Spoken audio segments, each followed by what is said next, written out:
Good evening. I'd like to call the Utilities Committee meeting to order. Members present, Councilman Joseph, Chairman Pat Bell, myself, Adrian Thompson. Pat, would you give us a prayer and then following that the pledge? Okay, stand up. Before I start, I'd like everyone to remember Dennis Cullen tonight. Councilman Cullen is in the hospital. We'll be undergoing a heart cath tomorrow morning. Heavenly Father, please guide us tonight in doing what is best for the people we represent. We ask this in Jesus' name. Amen. Pledge. Pledge allegiance to the flag of the United States of America, to the republic which stands one nation, under God, indivisible, with liberty and justice for all. Anybody wishing to speak on anything on the agenda, please sign the comment card. Also would like to recognize Chief Administrator Mr. Cedric Grant and Parish President Mr. Tommy Martinez. Ascension Parish Jail Improvement, Mr. Garner Gotro and Kim Towson.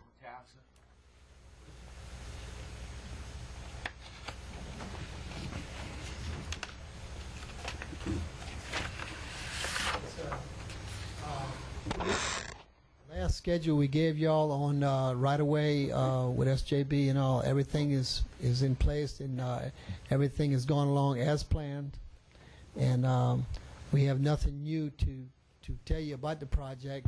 The building itself is going great, and we're still waiting on the right of ways. They're doing agreements as we speak today. They started writing agreements for them to go out and actually get them signed. This time schedule is still the same. So everything is moving right along? Yes, sir. No problems we need to know about? No, not at this time. We're still waiting for permits and right-of-ways. He's got a timeline on the permits and the right-of-ways? Yes, sir. Councilman Joseph, anything? Councilman Bell? Thank you. Thank you. Agenda item number 5, we need an update on the Harryville sewer treatment project. That's GSA.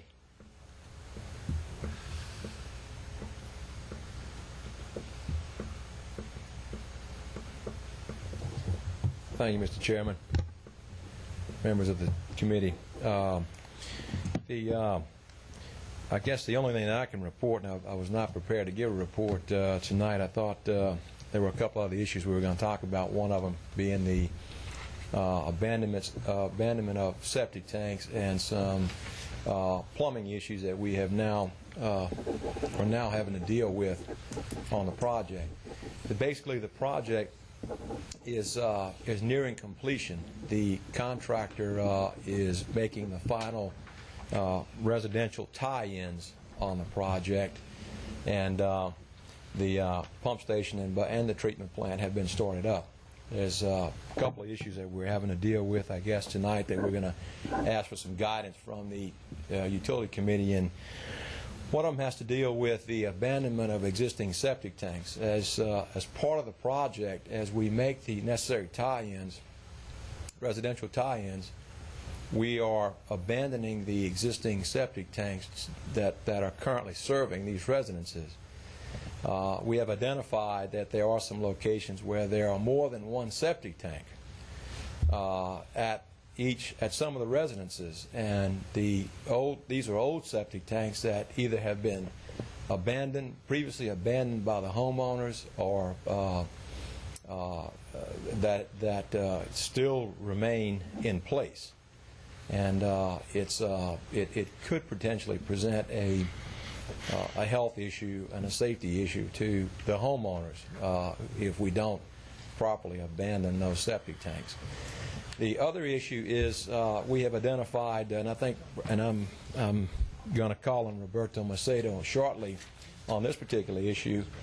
It is the correction of what we consider to be deficient plumbing inside of or in some of the residences that serve some of the residences.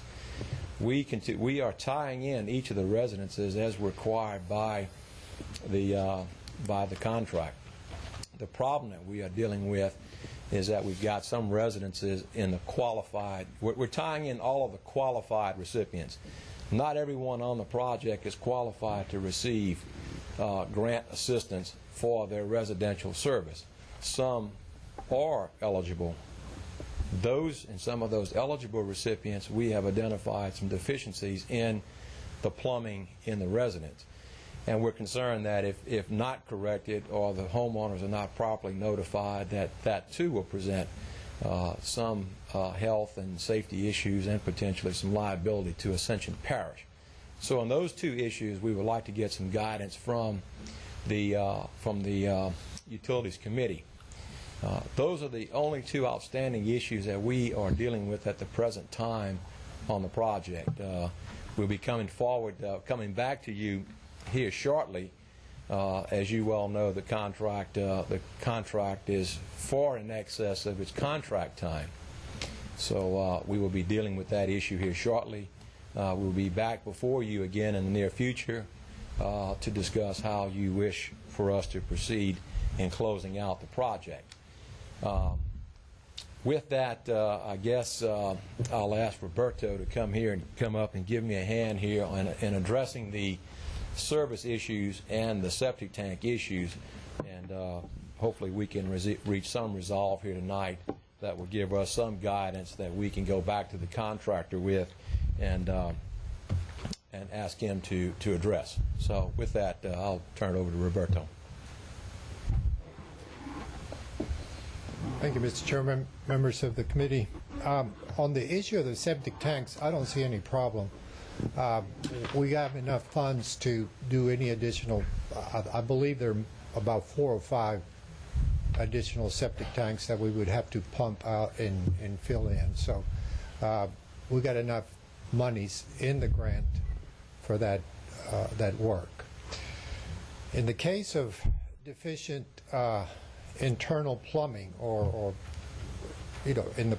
inside the home, that's a little bit different matter. I guess my biggest concern is if these units are hooked up to the system with deficient plumbing, some of the gases can get back in the house and cause a health issue. I had spoken to Kenny, and I think he has some information on something that East Baton Rouge Parish does, and that is to put a trap at the point of connection to the house. He has a little bit more knowledge of that. So the best that I can do is talk to the state, the funding agency, and see if we can do that for these approximately 20 units that have deficient plumbing. That way, at least, the gases won't be going back into the house.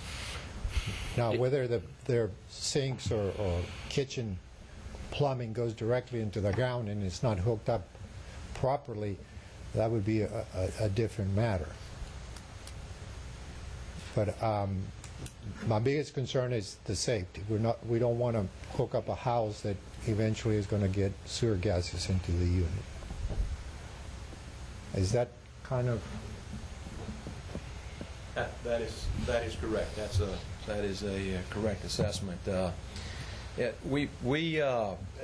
Roberto and I have worked together on the Darrow project, and we had some similar circumstances in Darrow, but not to the extent that we're experiencing in Hillaryville.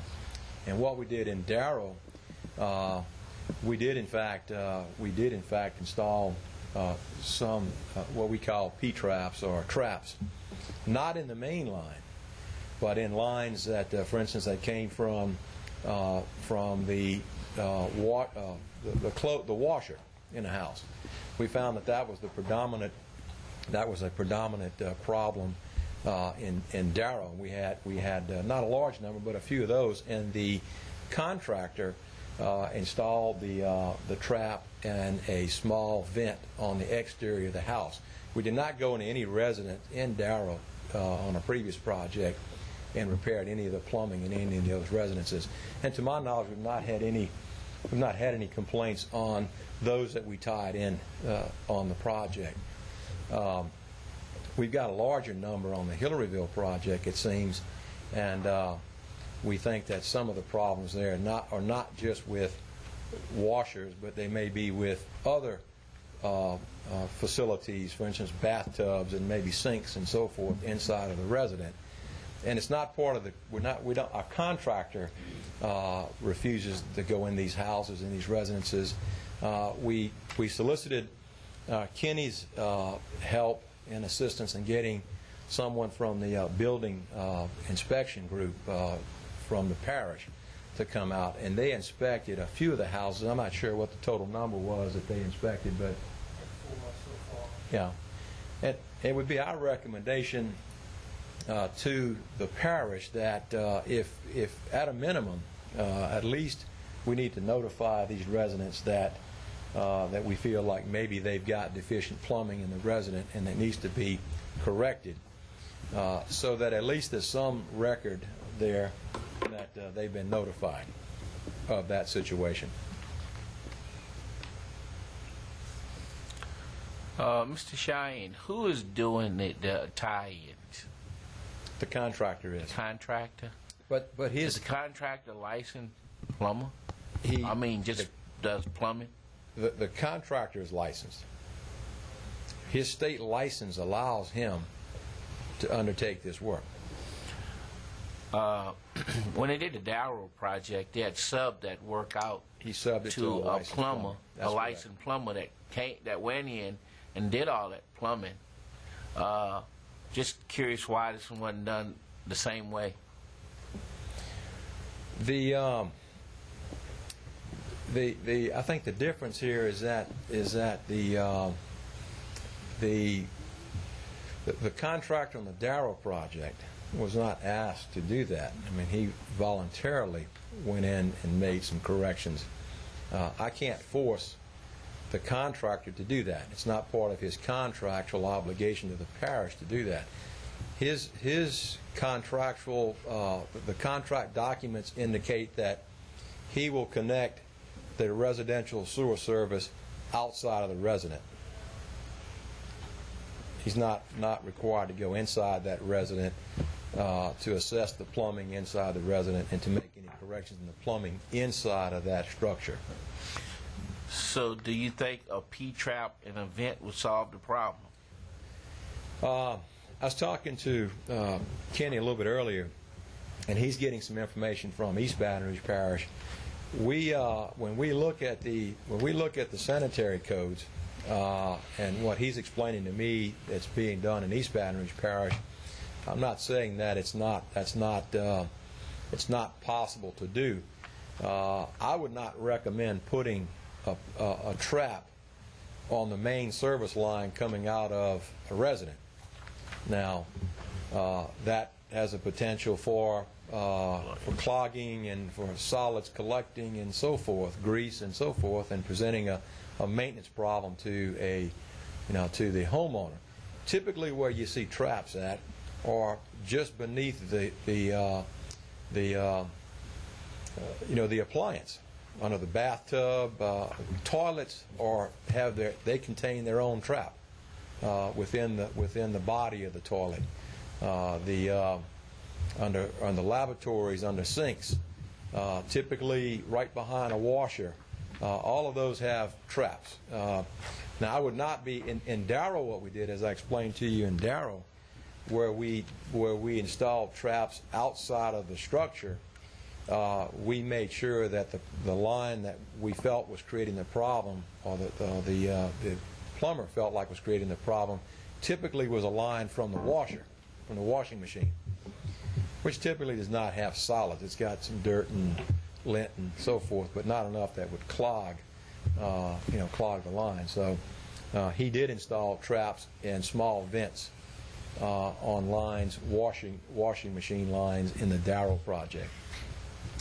So anyway, I asked Kenny he's going to get the information from East Baton Rouge Parish. We'll take a look at it, and if it's a resolution to the problem, we'll certainly come back to you with that.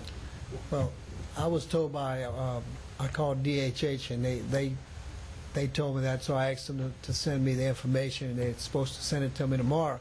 But one of the houses where we had smelled the odor, or the lady did, the plumber did put a trap on, I think it was a washing machine pipe.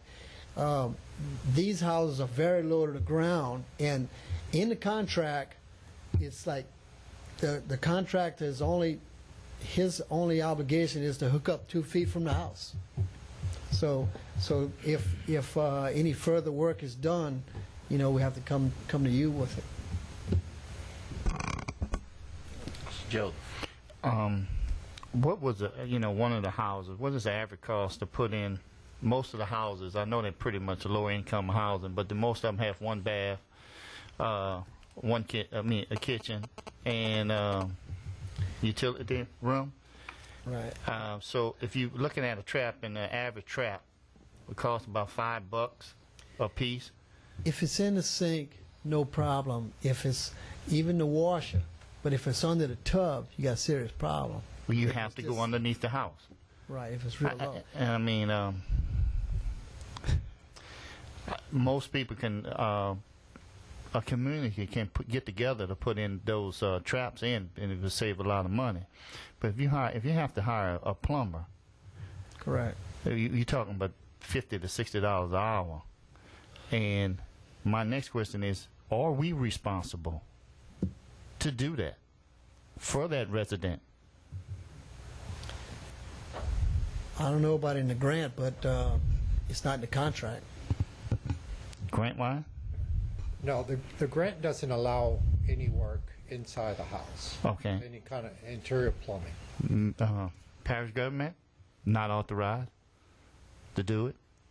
I mean, we're pretty much going back to the resident. I mean, Yeah, they're gonna have to. Obviously, they have to take some responsibility Right. for their own. We brought the grant, we brought the sewer system, we brought the connection. They don't have to pay for any of that, but it gets, there's a line where they have to take responsibility for that. And if we go into those houses and do it, we take the responsibility, and we miss one, and one of them gets sick, we are totally responsible for it. Okay. And Pat, Kent. Thank y'all. Mr. Martinez. Excuse me, Mr. Chairman. I think they were looking for some type of guidance from us. So right now, we're gonna wait for. Excuse me. Mr. Martinez got the floor. Oh, I'm sorry, there, Mr. Chairman. Thank you. I would suggest in the future, I mean, this seems to happen over and over and over again.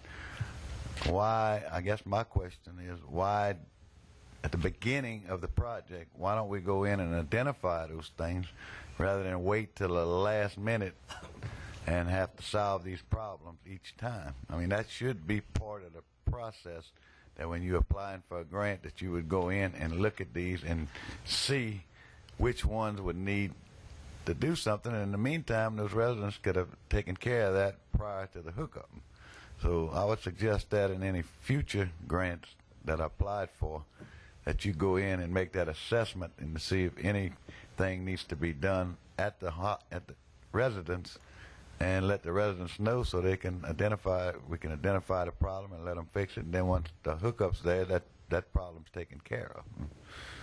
So that's one suggestion that I'd like to make. Mr. Joe. Mr. Proseno, is that grant allowing us to do an evaluation like that?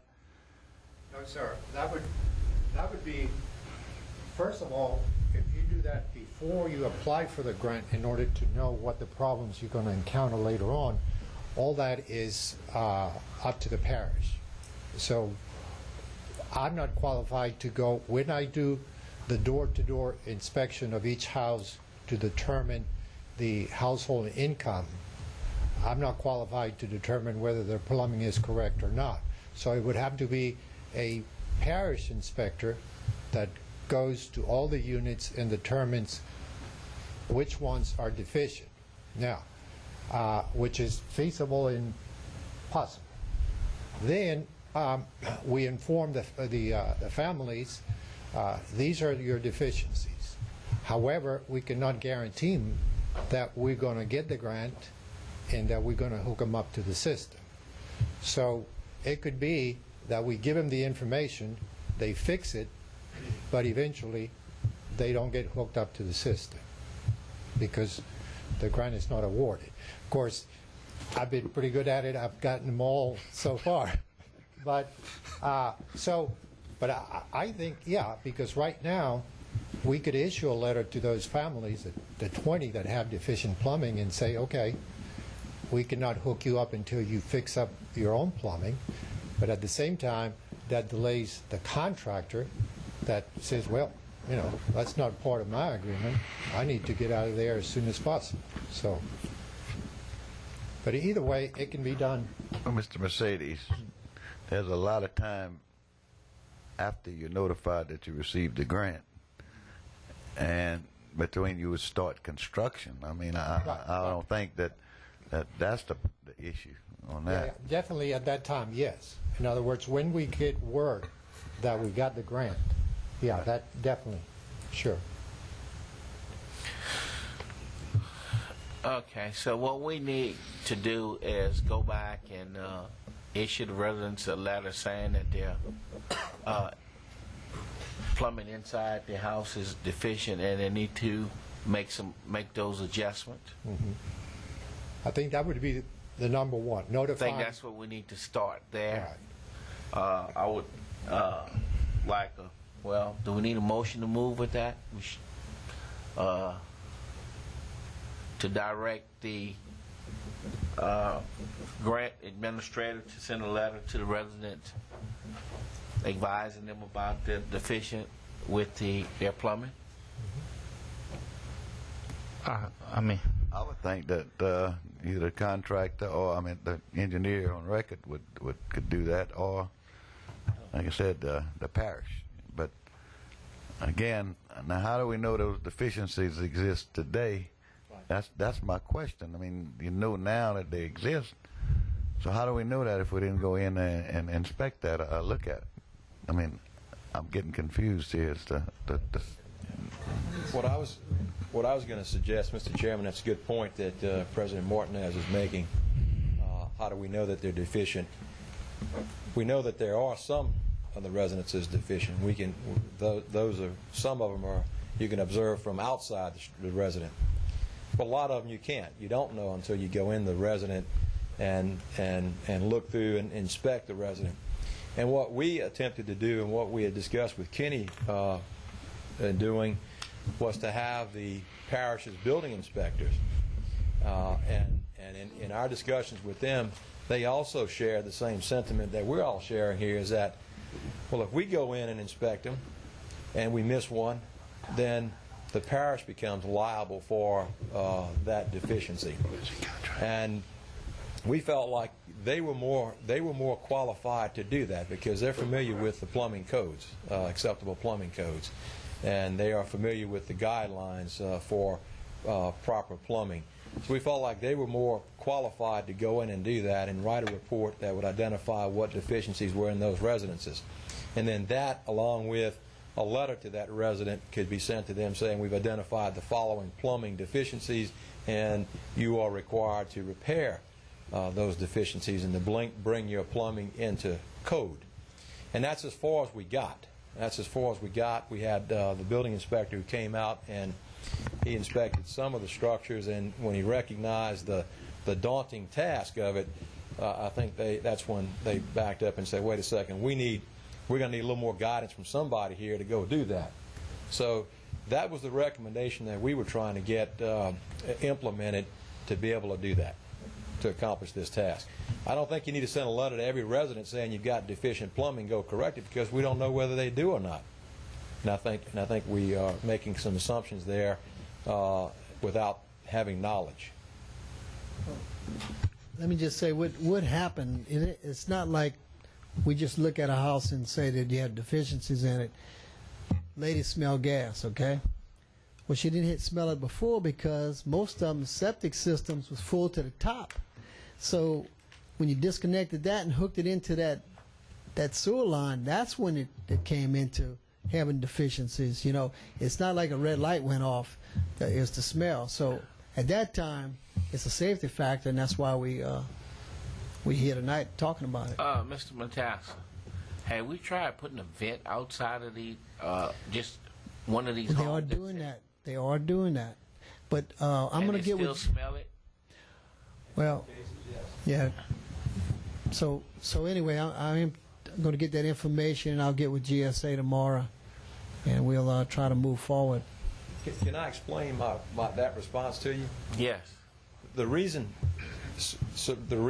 it corrects the problem in some cases and it doesn't correct the problem in other cases is that the lines that we are putting these traps and vents on, in all likelihood, are the lines that are coming from the washing machines. We're not putting traps or vents on the main line, which are probably tied into some of the other plumbing in the house, in the structure, such as sinks and lavatories and so forth. So that's why in some cases it corrects it, in some cases it doesn't. Thank you, Mr. Shine. I got one more question. Councilman Joseph. I guess, Mr. Matassa, for us to send a building inspector, I mean, we have to get their permission, those homeowners, to allow us, our building inspector, what you call it? We talked to them, and they, of course, they want, you know, they want us to fix it, you know. So, but with their permission, we can go in, right? Okay, my question is, suppose you have one or two of them do not want to do that, and would that hold up the project, and what legal action we would have? Well, you know, according to the grant, we got to hook up the ones that's qualified. That's like about 38. And if we don't hook them up, then we're not in compliance with the grant. So, I mean, but it's been pretty open over there. The people just want to be hooked up. And I'm not sure. The building department is supposed to be getting a report together on the ones with deficiencies. My biggest concern is just making sure we close this grant out in a timely fashion so we can get another grant, you know. And I mean, one or two people can hold it up, and I mean that costs us a whole year for getting another grant started. And I don't know what's the timeline on this grant right now, but I know it's coming up real soon. How long, Mr. Macedo? We would have to issue a substantial completion pretty soon. Because we have to be Pretty soon, though, Mr. I mean, let's be more specific on that. A month, 30 days? I mean, 45 days? in about 20 to 30 days. Mr. Matassa, I think we need to either evaluate the systems and either send them a letter through the engineer or whoever and just try to work through this process. We'll have I'm gonna get the information from Baton Rouge, and we'll have a meeting at GSA tomorrow, and you know, with Mercedes, and see if we can close it out like that. Now, you also they talking about doing the road next week. The road's not done yet, and that's got to be done before we close it out also. So we're really under the gun. Mr. Cheyenne. Let me help you guys out here. I know it's tough for you to make a decision, but I'm going to help you make a decision. I think notifying the homeowners that we need to access their home to inspect their plumbing is an issue that can be handled simultaneously with and doing the inspection and identifying those deficiencies can be done simultaneously with completing the tie-ins and closing this project out. We have to complete the tie-ins in order to close the project out. So simultaneously, while we are doing that, the issue with the plumbing can be handled. And how we handle that, of course, can be done. We can make that decision how we handle it some other time. But what we need the committee to do tonight is to say that this is what we're going to do, and we're going to send them a letter. We're going to inspect the plumbing simultaneously with us closing out the project, and that's the recommendation that we stand before you tonight and make to you. So okay. Mr. Shakespeare. Yes, Mr. Grant. Is that the direction that you feel like we should Councilman, go this is my first time hearing this discussion. I can assure you that you'll never have this at the Utilities Committee again without a recommendation from this administration. My recommendation to you is that these people meet with me and let me make a recommendation to you. That's what because I'm seeing a lot of uncertainties here and a lot of things that can happen that can put us in a bad situation here, especially set some precedents down the line. I'm as much, believe me, for anybody as anybody else for moving this forward. I would love to see this move forward, but I think we're being told 22 days in advance that something's going on that, in my opinion, we should have known about for a while. So I think I'd rather you look into it and give us some recommendation from administrative side. I will, and certainly in advance of another committee meeting.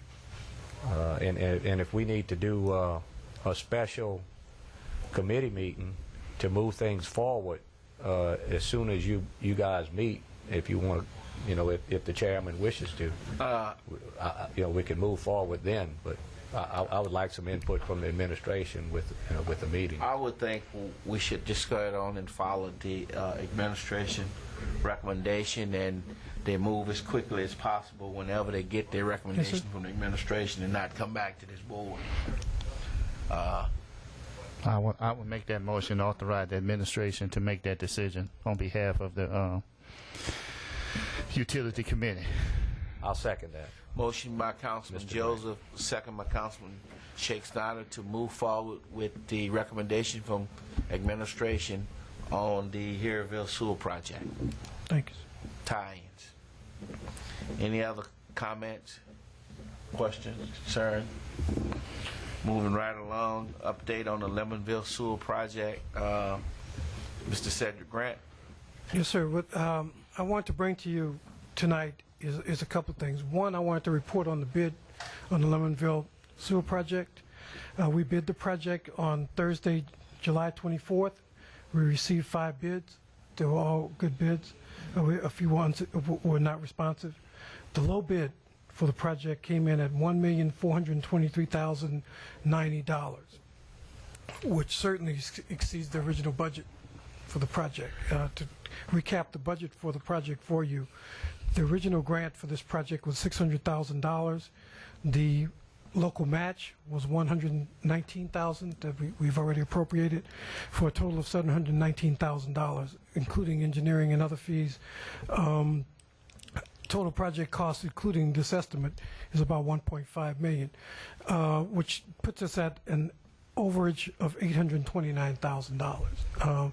It's kind of the history of what we've just been through, in that these grants are done so many years in advance that by the time you get to the actual construction project, inflation and everything else is kind of eating up your any opportunity to really just operate within the grant.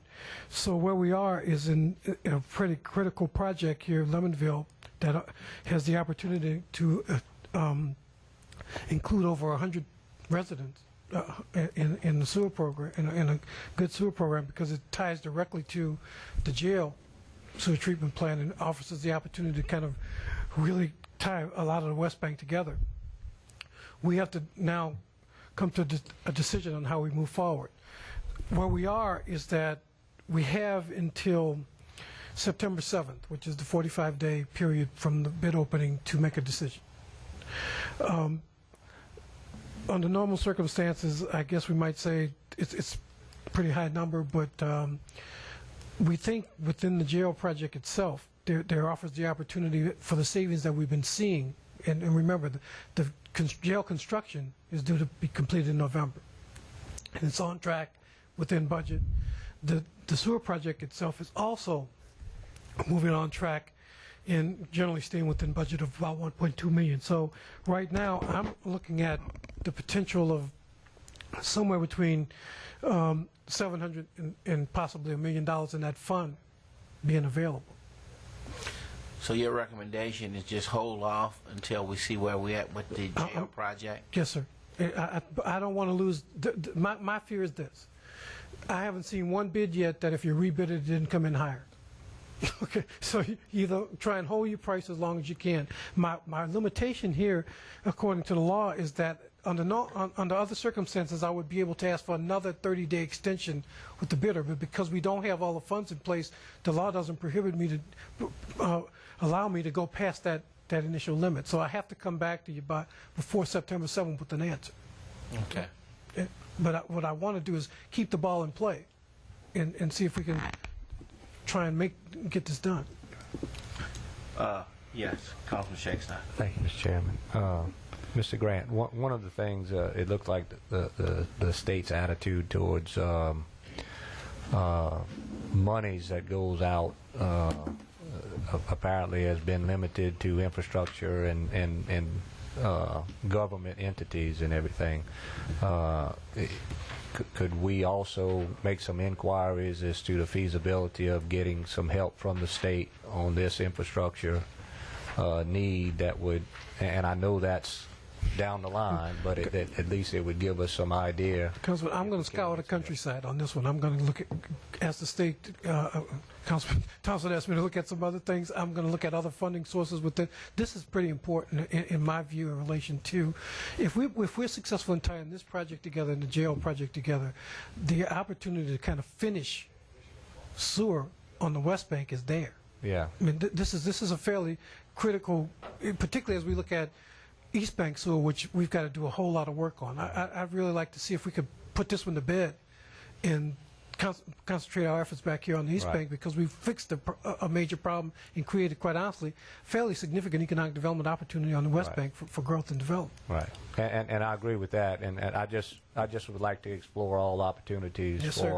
so that the parish, is not constantly looking for funds as much as possible that we can do.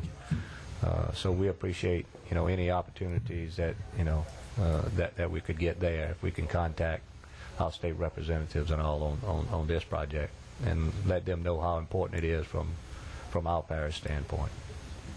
Councilman Joseph.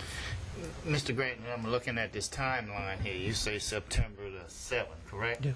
Yes. So the 22 days that we have to pretty much, or 30 days to call project in Hewittville, because that's still part of the block grant. That block grant we complete. Okay, so that has no effect with that. No. Okay, thank you, Mr. Grant. We appreciate all the things you're doing for us and helping us to be able to do this project. Moving right along, any new business? Old business? Entertain motion to adjourn. Move to adjourn. Second. Motion by Councilman Shakespeare adjourn, second by Councilman Joseph. Thank y'all. Meeting adjourned.